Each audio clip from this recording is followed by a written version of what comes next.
up and start the magic.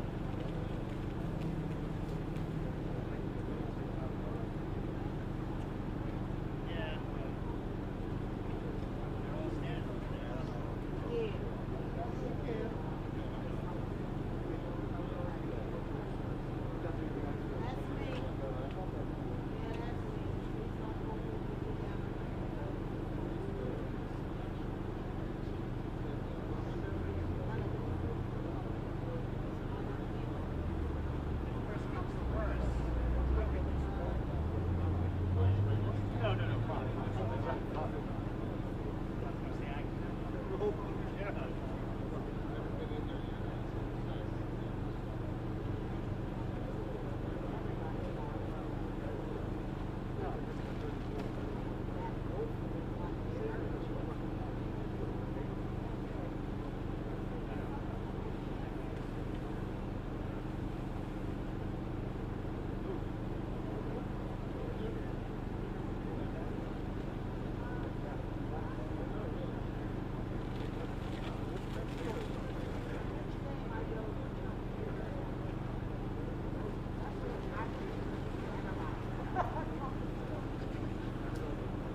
I get free, I'll call.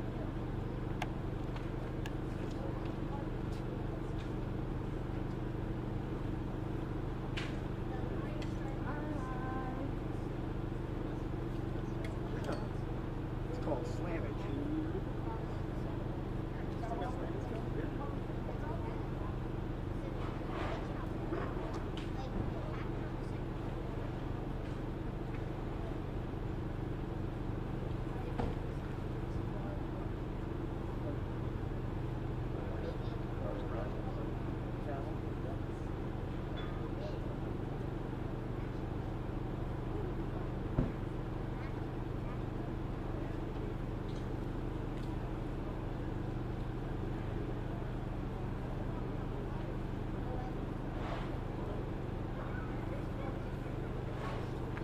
Attention microwave. Press conference is about to happen.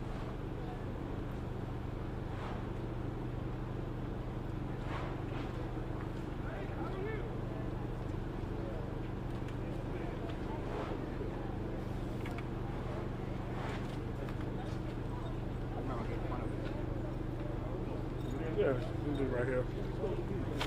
Right here. Come on. Like you one time another. I'm 6'5", man. I'm very.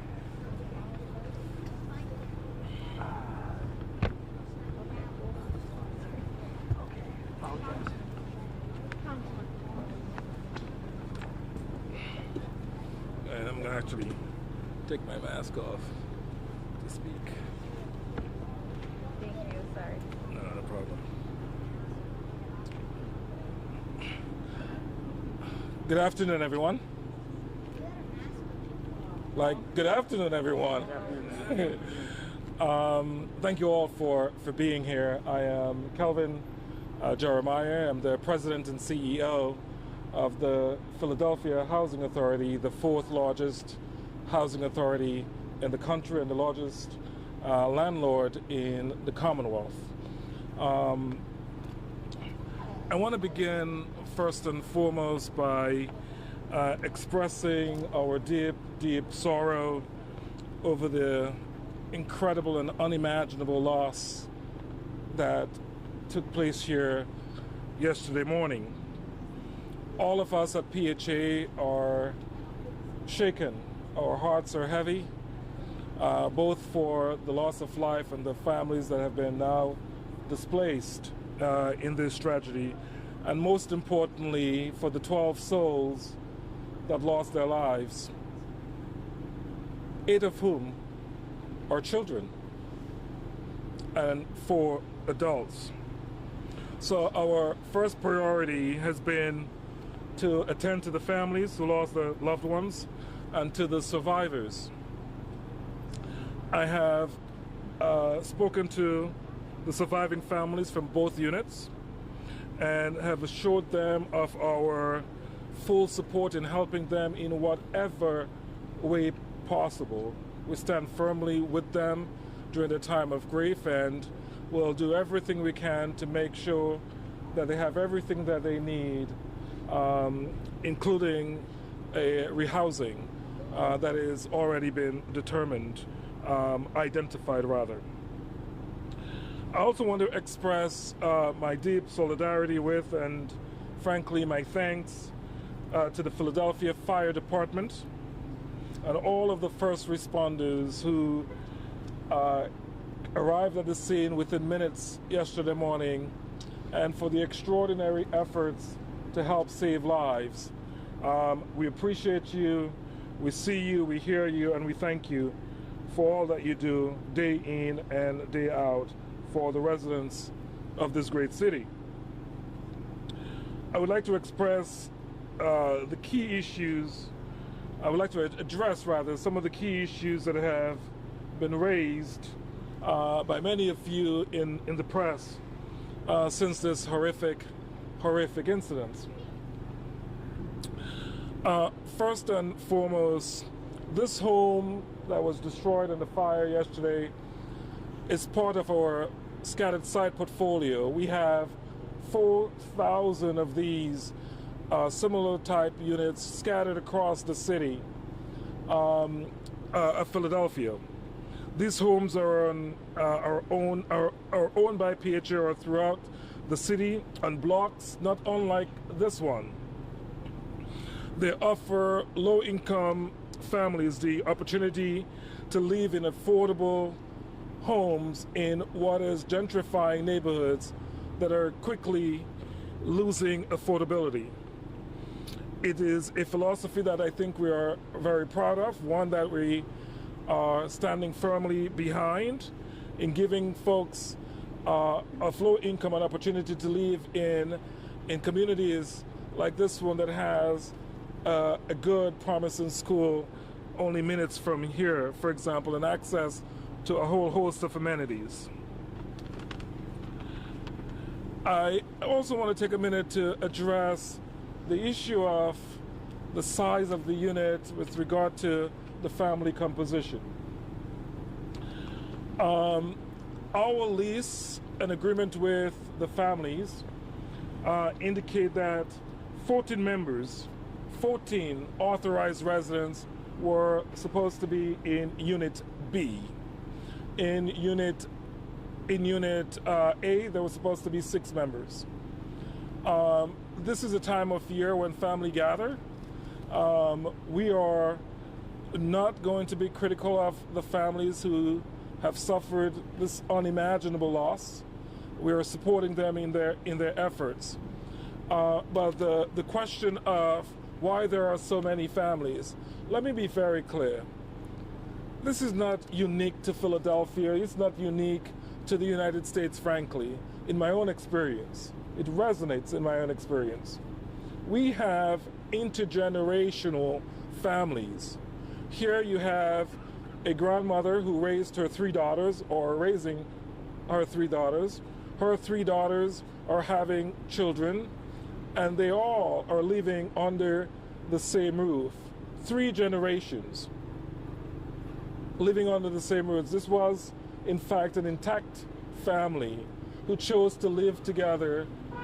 This is what we do. We don't kick out our family members, our loved ones, who may not have other suitable housing options. And this highlights an issue that I'm going to talk about briefly in a moment, the housing crisis that confronts Philadelphia and, frankly, that confronts the United States. So I wanted to be very clear about that. And I'm happy to take questions about that in a moment.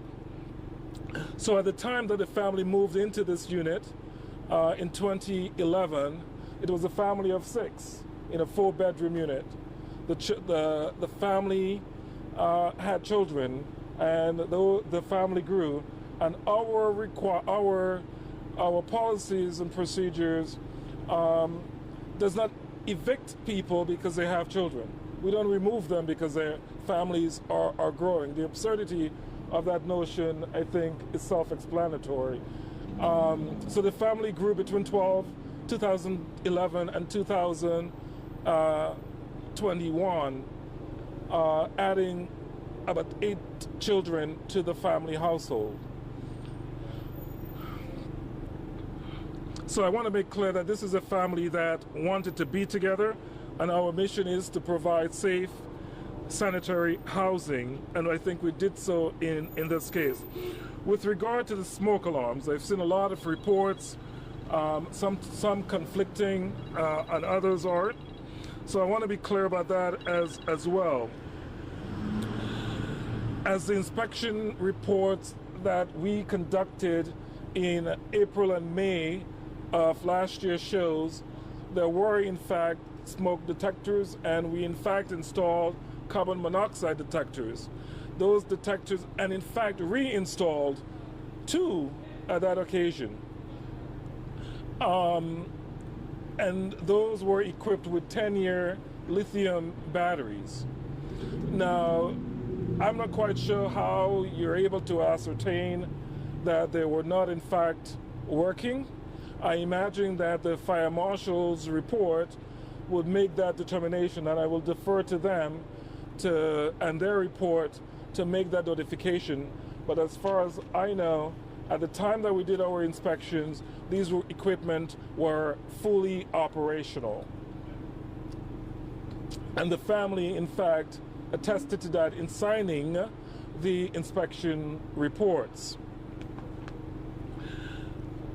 Let me also add that in any of our new developments that we're doing all across the city and in any of our substantially rehabbed units, we are in fact hardwiring our smoke detectors, smoke alarms, carbon monoxide. These are where we're using the battery operated ones in accordance with city code. These are only in our older units and older apartments. And so that is the case, perfectly appropriate. In my home, I have them as well, and then probably in yours as well. I do want to emphasize and make this note to all of our families who might be seeing and hearing me on the radio and watching on television. If you have any issue with your fire alarms, if it doesn't have batteries, if you need it to be replaced, please contact our customer response center and they will be happy to provide you with a new alarm, come in and install new alarms and provide you with batteries, provide batteries in your detectors. And so with that, I think there are a couple of more things I want to add in a minute, but I will ask Congressman Dwight Evans if he had a few comments to make. I'll defer to him. Thank you. Thank you for that introduction. This is a terrible tragedy for these families. The Fairmount neighborhood and all of our city feels an awful lot of pain. This is something that we all have to work together. So certainly, as Calvin has just described, I too add my voice to the families that are still alive in there, and we stand here and be helpful. I share with you two federal agencies that have been very involved in this. As Calvin talked about the issue of affordable housing, HUD, the Secretary of HUD, who I know someone very well, really cares about what happens, not just here in Philadelphia, but across this nation. And we know that affordable housing is one of the challenges, and that the President and the Vice President, just this year in the discussion of Build Back Better, of affordable housing, that is a priority. That is something that we all are working on to achieve. So as Calvin just described, this is something that is not just unique to the city of Philadelphia, but the entire nation. It is something that we all have to address, and we have to do something about affordable housing. The other issue of the organization I want to thank is the ATF. They have numerous agents involved, being a part of trying to help out with investigating and necessarily trying to find solutions. Those two agencies have really been around the clock in their involvement. So my ability of standing here is to stand with PHA and to show that they have the support, as from the Secretary of HUD, from the ATF, as well as from the President and the Vice President. This is very painful and it is not easy. It will take this kind of effort to do something. Working with the city council, working with the mayor, all of us working together. So I share with you, this is something we know we have to do, and we know we have to make corrections. Again, I'd like to yield back. Cal? Let me say a few words. To the President of the Council. Thank you, Congressman. Mr. Jeremiah. Stood here yesterday, at a loss for words, pretty much feel the same today. Tragic event, monumental proportions. Anybody that knows little kids, has grandkids, you can feel it right here. Serious gut punch, another one. It's just really sad. We said yesterday that we asked people to please wait until the facts come out about the particular incident. You know, there was all sorts of speculation. And I want to say, I'm asking people not to stigmatize the Philadelphia Housing Authority and its residents, because I heard a lot of ugly things being said about, you know, the fact that because people lived in public housing, that there was supposed to be different rules for them. And frankly speaking, the rules for the public housing are a little more strict as it relates to occupancy and all the other things. We checked with the license inspection and found some things in terms of the number of people that are allowed to be in a building at the same family. And the history in the city is my understanding that years ago there used to be an occupancy limit at the same family members, but because of the change in the cultural diversity of our city and of our country, they got sued because other cultures believe in having a family unit. Other cultures believe in having intergenerational types of units. So they had to back off of that. So I just ask that first and foremost, we deal with the tragedy before us. I want to thank the Philadelphia Police, first responders, our fire department, the ATF for their diligent and quick response, and they continue to do their work down the street. I want to thank the Housing Authority for continuing to provide affordable housing. And let's focus at this moment. I know there has to be all these conversations about who, what, when, but right now we really need to deal with this family, to make this family whole, to deal with these children, and to deal with this community, because this community is also hurting. So thank you, Kelvin. All right. And thank you, Council President Clark and Congressman Evans. I want to end with this.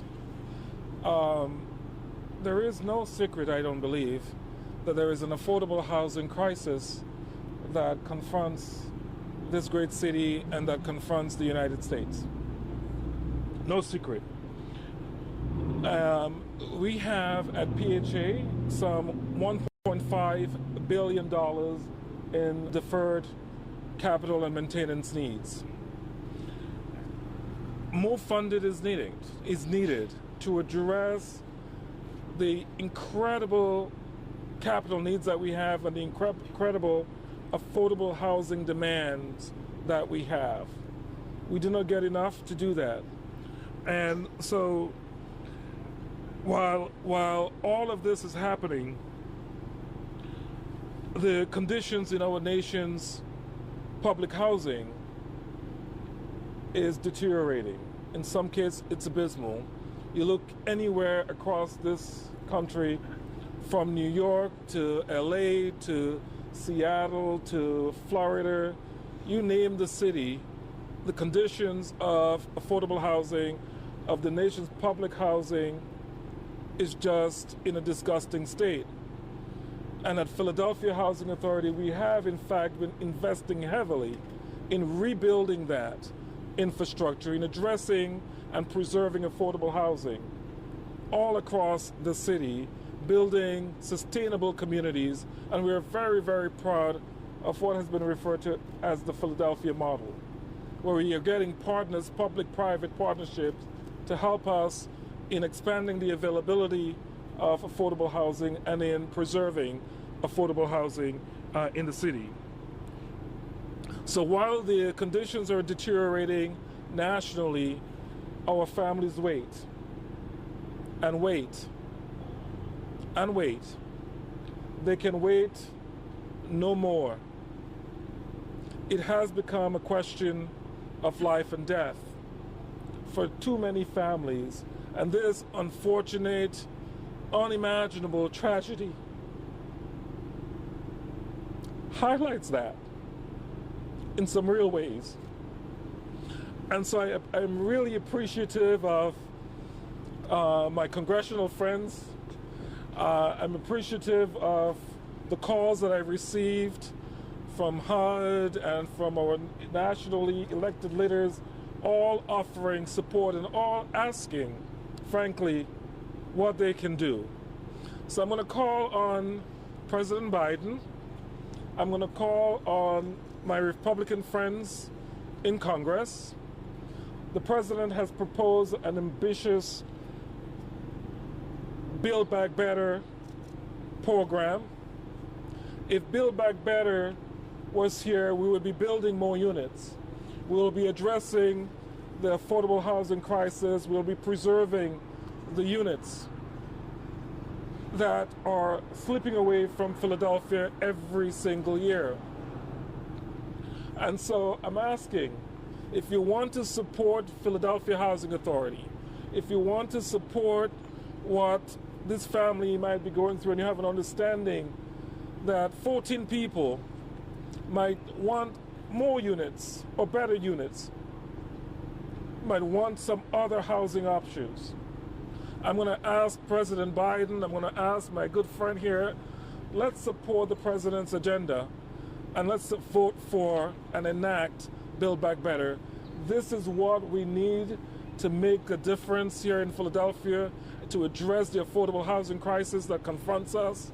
It would be the most significant investment in affordable housing in more than 3 generations since the 1940s.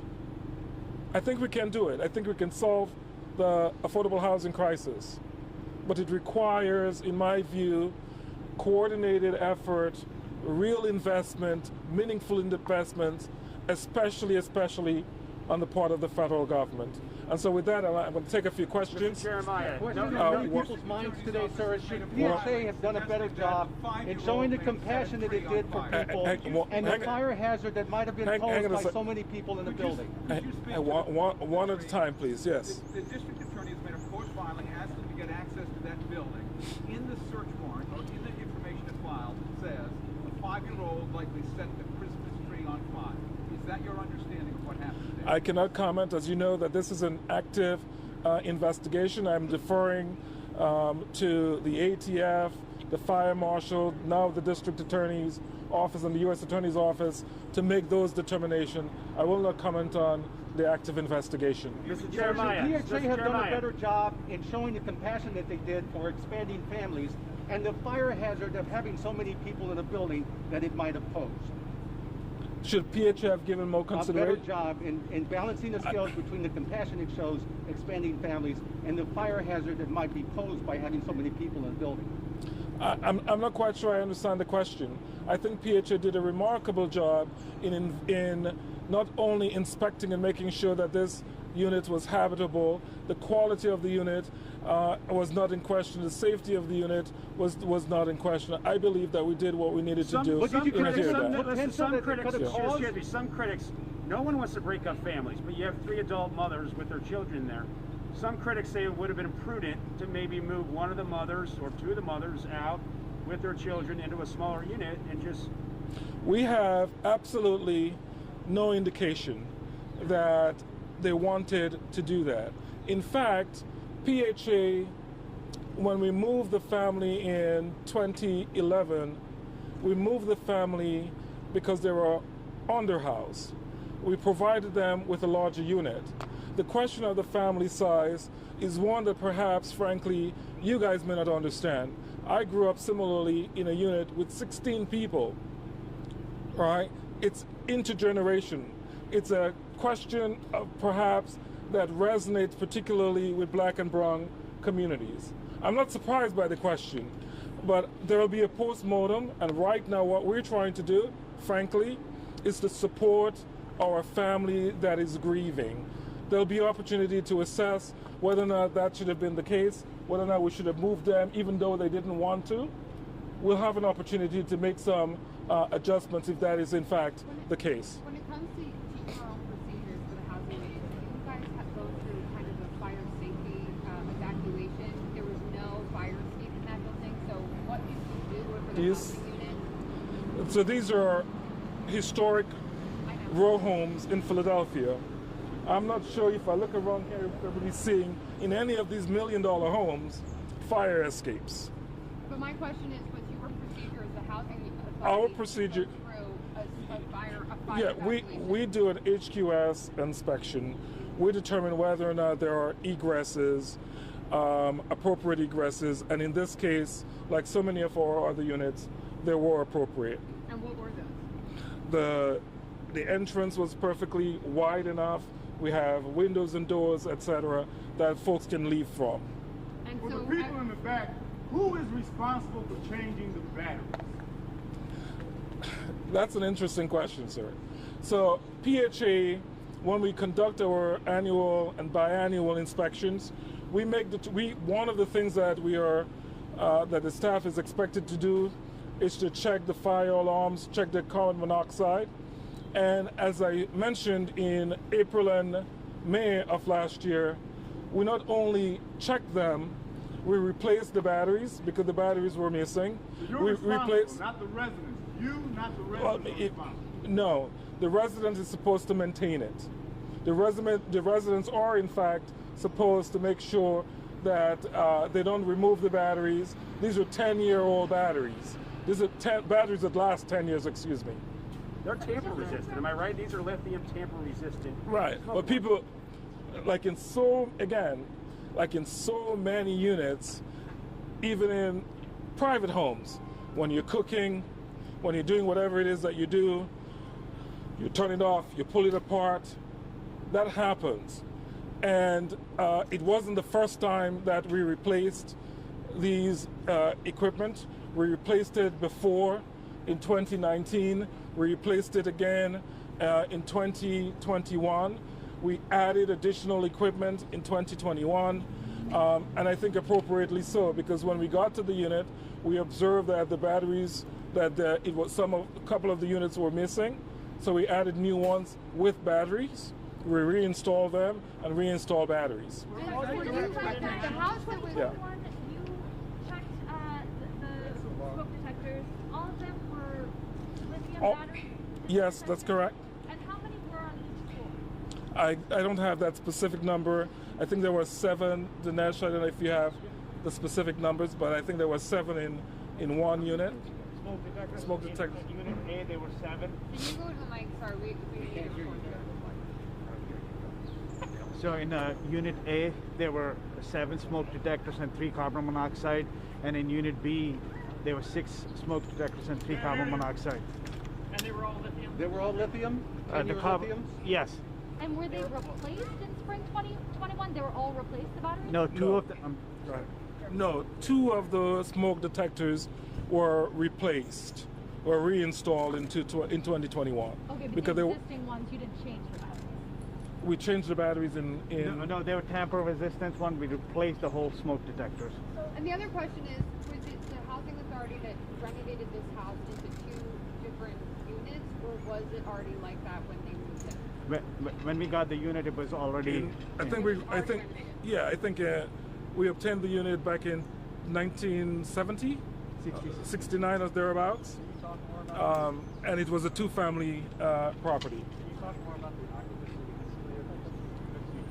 occupancy history of these 2 units? You mentioned that there was a family of 6 that moved in 2011. Was that Unit B? So Unit A, when the family moved in, there were 3 people, and since then they've added 2 additional. Sorry, how many? 3 initially there was only 3 people on the lease, and additionally 2 people were added during the time of recertifications. And in Unit B, it was 5 individuals at the time of lease up in 2011 again, and since then we have had grandchildren added to the lease, and now officially on the lease is 14 people altogether. Officially on the lease is 14. Yes. Do you know how many were living there during your last inspection? That would be based on our recertification. Our recertification indicates 14. It doesn't mean that folks wouldn't have come in or they wouldn't have had visitors, etc. We cannot ascertain whether or not there were what we tend to refer to as unauthorized occupants. Is there a maximum occupancy for that particular unit? No. Your numbers show 20, right? In total, 6 below and 14 above. That's correct. 20 in total. Fire folks said yesterday said 26 in there. So 6 more than. Well, again, I don't know how they're able to ascertain that. The authorized number of residents would be the folks who are indicated on our leases, and in both of those units, the combined total should be 20, 6 and 14. So your expectations then that the smoke detectors unfortunately were tampered with or the batteries were taken out, is since they were working when you left them in May? When we last conducted our inspection, the smoke detectors were in fact working. If the fire marshal determined as a result of this fire that they were not in fact working or they were not in fact operational, it would be that they were tampered with or the batteries were somehow removed. We don't go into units and remove batteries. Does PHA deploy any additional fire mitigation efforts, like in addition to the carbon monoxide detectors and the smoke detectors? For example, some fire experts say that sprinklers are a good idea for buildings that are this old. Do you have any of that? No, not in our older housing stock. So not in the scattered sites? No, not in our older housing stock. In our newer properties, we do have sprinkling systems, and in our high-rise, etc. And those are typically required of code. I know that there's a maintenance backlog, but are there any plans to get these older buildings up to par with the newer ones, with these wired-in smoke detectors and the sprinklers? So I would say that there isn't a maintenance backlog. I would say that there is a capital backlog. These are all capital items. And the answer to your question is absolutely yes. That amounts to about $1.5 billion. That is why we were depending on and are looking forward to the enactment of Build Back Better. For us to upgrade all of our scattered site units, all of our older developments, it requires huge investments. These are aging housing stock, that some of which dates back to the 1940s. And the incredible opportunity that will be provided by Build Back Better enactment lies in that. I think, Congressman, the President proposed in the House version some $70 billion. If that is approved, that could mean upwards of $1 billion could come to Philadelphia, not only to address the backlog, but to update all of these units, bring them up to 21st century standards. We need that. We, unfortunately, don't print money at the Philadelphia Housing Authority. We depend on the federal government in large part to fund us. And in some ways, over the last number of decades, the federal government has let us down and has not, in fact, invested at the level that it should have.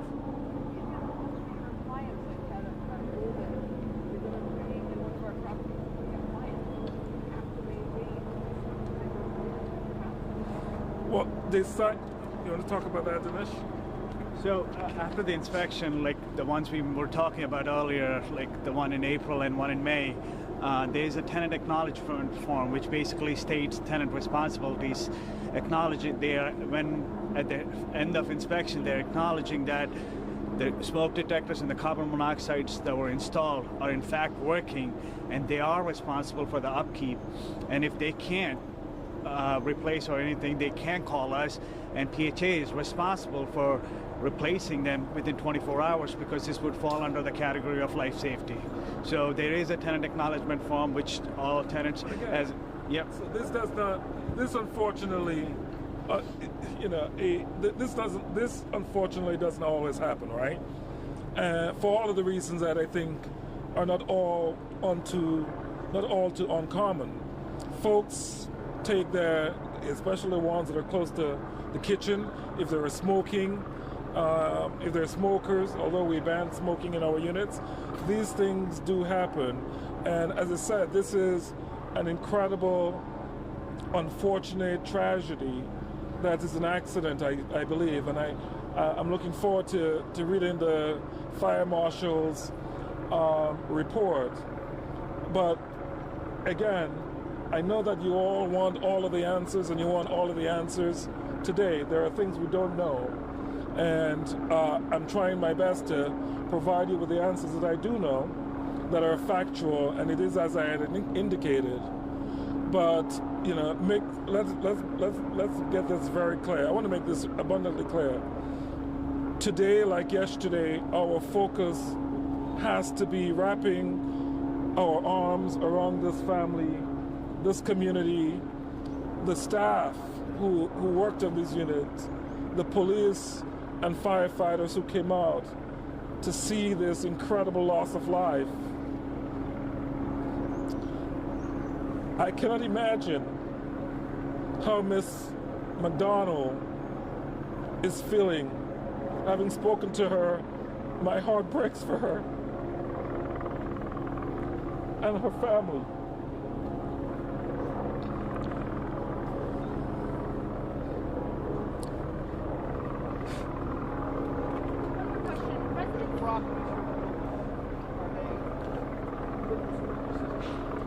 Yeah, the new properties that we build are obviously built to code, and they're inspected by L&I before we get the certificate of occupancy. So yes. I just want to get one thing straight. You said there were 5 members of the family living there in 2011. You said there were 6 members living there in 2020. Two different units.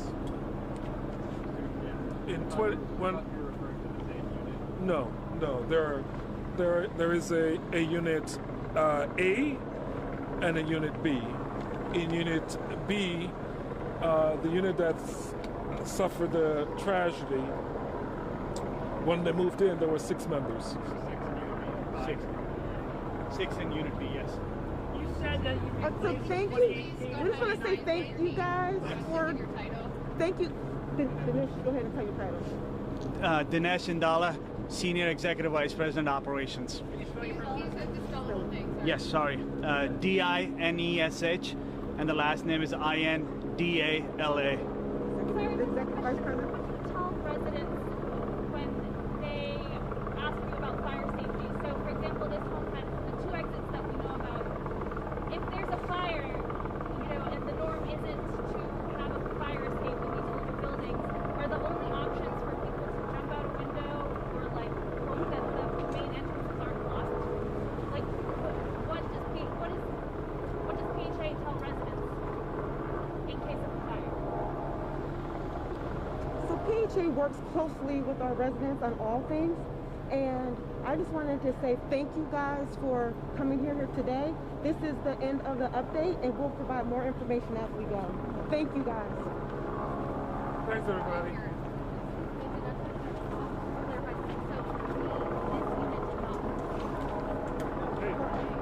You got all that, right?